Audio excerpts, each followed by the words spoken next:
안녕하세요. 재밌게 돈 벌자의 잼돈입니다. 오늘은 음식점은 산속에 차려도 된다. 하지만 뭐 이런 제목으로 한번 이야기를 해볼까 해요. 자, 음식점은 산속에 차려도 된다. 저희 뭐 SNS를 통해서 맛집을 검색했는데 산속에 있는 경우 심심치 않게 볼 수 있어요.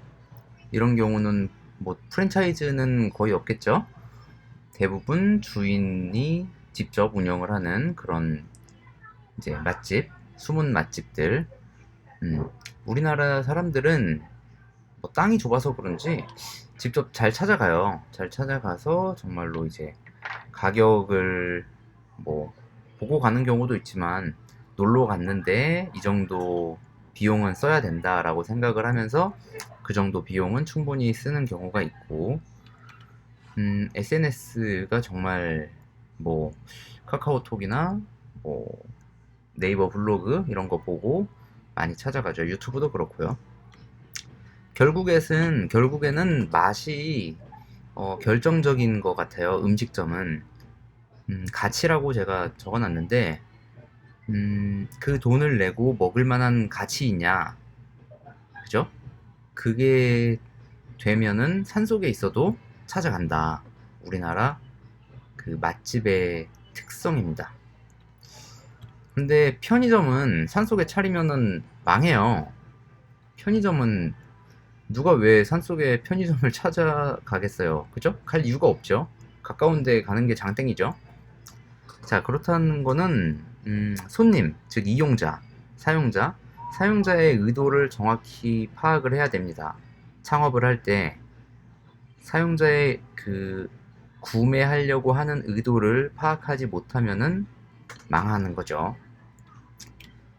결론을 내리면은 주인의 역량이 80% 이상 차지하는 그런 업종이 있어요. 예를 들면 식당이 특히 그렇죠. 식당은 고유의 맛을 내는 건데, 그 맛은 거기를 가지 않으면은 이제 이용을 못 하기 때문에 산속에 있어도 찾아가는 거죠. 사람들이 입지가 무관합니다. 그리고 네.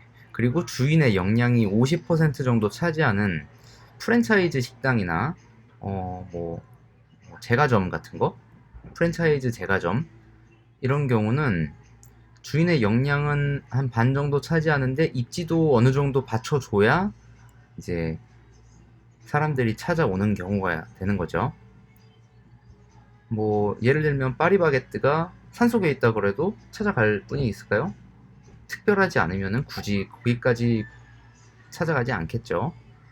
근데 음, 식- 어, 번화가에 이제 있는 그런 프랜차이즈 제과점은 어느 정도 입지가 받쳐주기 때문에 찾아가는 거죠. 자, 주인의 역량이 20% 정도 차지하는 그런 편의점. 인형 뽑기도 사실 주인의 역량이 차지하는 비중이 좀 적죠. 그리고 편의점이나 뭐 휴대폰 판매점, 뭐 화장품 가게 이런 애들은 입지가 중요한 거예요. 그래서 이런 가게를 오픈하려면은 무조건 최상급의 입지에 선점을 해야지 경쟁자를 이길 수 있는 거죠.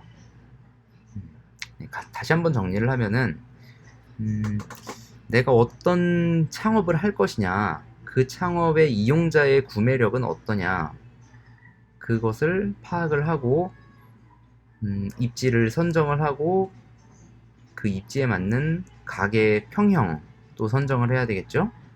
네, 그게 중요하다는 거죠. 그 판을 시작을 모르고 그 게임의 룰을 알지 못하고 시작을 하면은 100% 망하는데, 알아도 망하는데 모르면 더 망하는 거죠. 네, 그렇기 때문에 내가 어떤 창업을 할 것인지 알고 잘 선택을 하시기 바랍니다. 감사합니다. 재밌게 돈 벌자의 잼돈이었습니다.